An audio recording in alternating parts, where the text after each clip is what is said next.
केटाहरू सबै जङ्की पारा जहिले पनि हामी चढ्दै डाँडा ल केटाहरूको आँखा रातो ल तर हाम्रा के पाल छैन नि अहिले पनि तान्ने हामी गोल्डेन र हरियो कहिले रेज कहिले बम्पू हामी बलियो जङ्की मान्छे कहाँ हामी चढियो डाँडामाथि हामी जहिले पनि अहिले पनि तोप तानिरहेछौँ हाम्रो केटाहरू कति छ नि कुरा गर्दै अरू कति फेरि गल्ती बानी त्यसै कुराहरू सोचिरहेको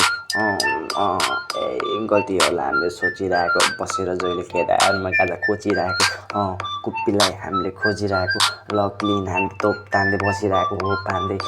शिवजी तान्दै बसिरहेको छु जी पनि ल लाइफमा गरेँ मैले प्रगति मेरो त यस्तै छ नि सङ्गति ल के गर्ने मलाई यस्तै नै मनपर्ने जहिले पनि अहिले पनि बसिरहेको छु मैले बुझिरहेको छु नि के भइरहेछ समय गइरहेछ तर मलाई त पाल तोप्दै तान्दै म हो फान्दै तान्दै म लोप्याल्दै चाल्दै म आफ्नो पाइलालाई अहिले पनि सुन्न पाए मेरो कुरा कस्तो छ मलाई आफैलाई शङ्का लाग्छ घरिघरि बढी हुने बढी मनमा शङ्का तर केटाहरू छन् यहाँ चिलमा मलाई खुसी लाग्छ आफ्नो केटाहरूसँग बस्दा तानेर नसामा खस्दा हाम्रो आँखा रातो भएर नै घरमा फस्दा आमा बाउले कराइराख्ने हामीलाई सम्झाइराख्ने ल तर हामी त चिलमा हुने एउटा कानले सुन्ने अर्को कानले फ्याल्ने हामीले ल हाम्रो जिन्दगीको धर्म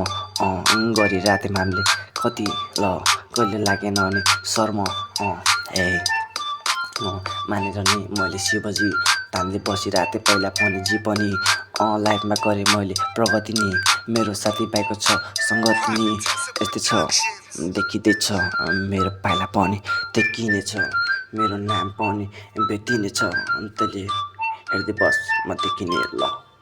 पाएँ अहिलेलाई पाएँ।